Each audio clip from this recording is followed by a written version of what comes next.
Support WrestleTalk! Support each other.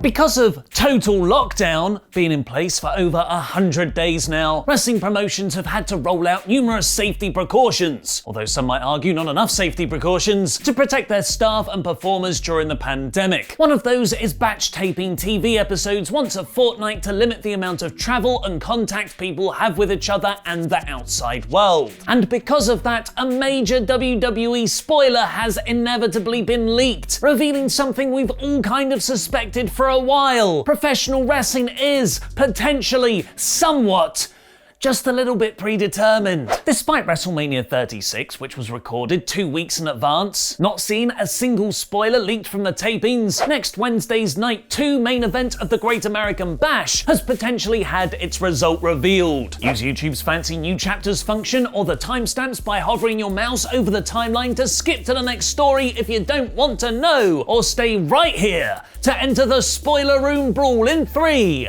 2, CM Punk led an AEW invasion of NXT. Just kidding. 1. NXT developmental wrestler Saurav Gurjar posted a picture on Instagram of Keith Lee celebrating in the ring with pyro and confetti while holding both his North American title and the NXT Championship, presumably after beating Adam Cole in their Winner Takes It All match. This photo has since been taken down, and the backstage heat levels on Saurav are presumably currently sitting between Bad Cow and saying Vince's name during a Hall of Fame ceremony acceptance speech. But all might not be lost or won, as another developmental wrestler, EJ Nudka, has tweeted, "We don't run a sloppy shop. 2 endings, 2 stories. Find out next week," hinting that not only have WWE actually filmed 2 different endings to protect themselves against spoilers being leaked, but that they've likely created a sliding doors style split reality, where Lee is the champion in one timeline, but the Undisputed Era reigns supreme in the other, eventually building to a winner takes even more alternate timeline clash, to be aired the same day as AEW All Out 2020. Before we get on with the rest of the episode, I'd just like to say a huge thank you to this video's sponsor, Raid Shadow Legends. Raid is a turn-based fantasy RPG where you assemble a team of champions and make them stronger to fight against 10 different bosses and other players, which you can download using our links below on both PC and mobile.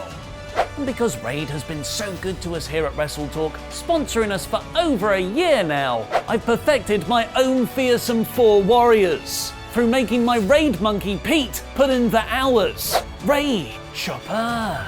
Upgrade my best warriors by sacrificing others. Jizo's now level 25, Ollie. Venture into the dungeon realm and defeat the Fire Knight Chopper. He was too strong. He killed them all, Ollie. Not good enough, Pete! And increase the experience points of my dear Gaelic by playing through the fully voiced campaign mode, Chopper. I'm now on Duum Forest, stage 4. No, give it here, I want to play now. Especially because the brand new Tag Team Arena should now be live in-game, the next level of competition for PvP battles. And because it's brand new, the developers are giving out special rewards to the highest ranked players. Download Raid using WrestleTalk's special links in the video description, and if you're a new player, you'll get 200,000 silver and the free rare champion Tree Fella, which isn't just a great character to start your campaign with, it also sounds like Sheamus is saying, "Tree Fella." All this treasure will be waiting for you here in the inbox for the next 30 days. Please do at least give Raid a try using our links below because it really helps support us here at WrestleTalk. I'll see you there. Now Raid Chopper. The developmental talent tweet revealing NXT filmed 2 endings also included some shade at an anti-WWE promo from this week's episode of Dynamite, where Taz called out Jon Moxley for postponing his Fyter Fest AEW Championship match against Brian Cage, saying his wife having coronavirus is a rubbish excuse because he knows Mox had already tested negative twice and AEW could clear him with their top-notch safety procedures. If you decide to get your ass here to work next week, you will get tested again here in AEW because John, as you know, we don't run a sloppy shop. The Sloppy Shop, title of your mum's in-ring interview segment. Emphasis on the in-ring.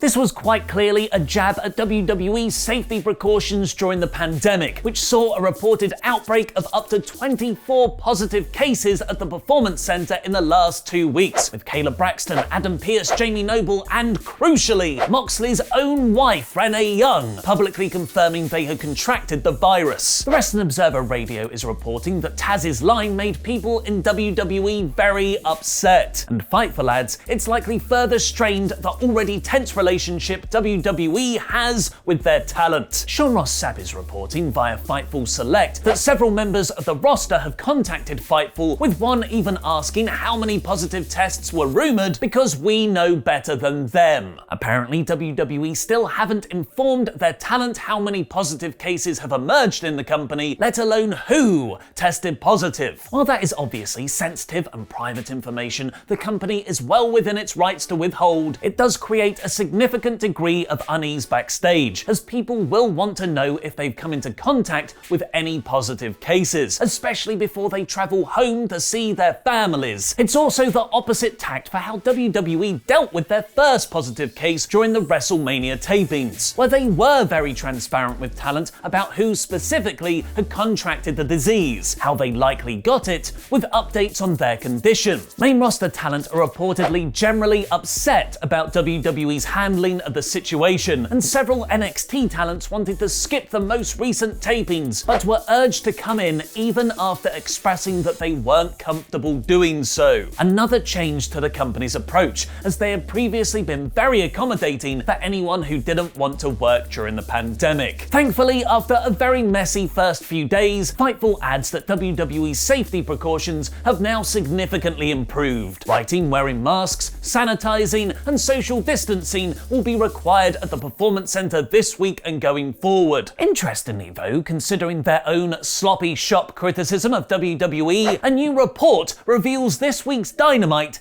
actually had fans in attendance. Pro Wrestling Sheet has reported on a Reddit post that has since been deleted, where a fan claims to have been invited to AEW's Fighter Fest tapings this Wednesday, along with about 60 other people who were non-crew members. The post alleges they had to sign waivers saying they hadn't been exposed to COVID-19, but weren't tested for the disease specifically, only being given temperature checks. Pro Wrestling Sheet's source corroborated this, saying the people invited to Fighter Fest were local Daily's Place or Jaguars sponsors who were allowed to bring some family and friends. They were socially distanced, seated in the upper bowl of the arena, safely away from the ringside or backstage area, where everyone was fully tested for coronavirus. Sports reporter John Alba has also backed up Satin's report. Maybe if those 60 people watched it from home instead of live in the arena, AEW would have had a better chance in the TV ratings, because they lost by almost 50,000 viewers to NXT's totally not counter-programmed Great American Bash, with Dynamite drawing 748,000 viewers, massively up from last week's historic low, and NXT holding steady at 792,000. Next week's Dynamite ratings will likely increase by at least one person watching from home though, because they've just announced a top star has been suspended.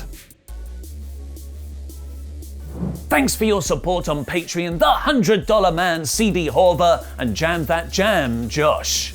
After controversially losing to Cody in a TNT title match at Fighter Fest, Night 1 in a dual pin count submission tap finish, Jake Hager knocked out the referee in frustration, which has led to some kayfabe consequences. AEW has suspended Jake Hager for 10 days and fined him an undisclosed amount for striking an official following his TNT Championship match with Cody Rhodes at Fighter Fest. AEW, you can't just go announcing storyline suspensions of people right now. I get worried they've been accused of something. Hager wasn't advertised for next week's Fighter Fest episode, so the 10-day suspension only really rules him out of being in his Inner Circle leader Chris Jericho's corner against Orange Cassidy. And Hager's fine isn't the only undisclosed amount of money in the news today. Segue. Following months of rumors, PW Insider is now reporting WWE have officially purchased their unofficial developmental promotion Evolve, with the article noting nothing had been finalized until just recently after several months of negotiations. Promotions. This will give WWE complete control to run Evolve events, use their branding, and add Evolve content to the WWE network. Since NXT has become WWE's third brand, Evolve has essentially become what NXT used to be, where WWE could nurture and build new talent before TV. The most recent example being top Evolve star Austin Theory being called up to Raw to pretty much now just be used to lose instead of Seth Rollins. At least though, you could argue, Creative actually have something for him, unlike Shayna Baszler. After WWE appeared to be fully behind Baszler, having her win the main event of last November's Survivor Series, making it to the final two in the Royal Rumble, and dominating the Elimination Chamber, she's been pretty much an afterthought ever since losing to Becky Lynch at WrestleMania. Baszler hasn't been seen on Raw in over a month, with reports of Vince McMahon souring on her as early as February. Despite both Becky Lynch and then Executive Director Paul Heyman pitching Baszler to win the belt at WrestleMania from Becky, McMahon went ahead with Lynch retaining anyway, and now Fightful Select has revealed the real reason Baszler has been off TV for so long. Not because of any injuries or refusing to work during the pandemic, but simply because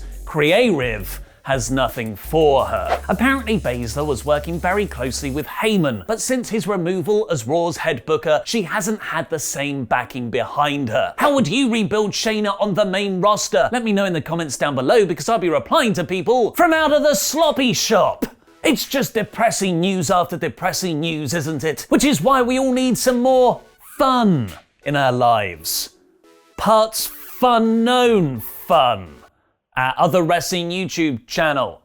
Go and subscribe to it now. Because the brand new episode of our wrestling fantasy role-playing game, No Rolls Barred, it's Dungeons & Dragons for Wrestling, will be going live there on Sunday, and it's superhero themed as voted for by our Patreon backers, who can watch the episode right now. And that's not the only reason to subscribe to Parts Fun-known, as Adam Blompier's brand new fantasy booking video has just gone live. Click the video on the right to watch how Adam would have booked Bobby Lashley's WWE return, and press the video below that to find out more about Vince McMahon halting a major WWE push. Please install Raid using our links below too, as it really helps support the channel. I've been Ollie Davis, and that was wrestling.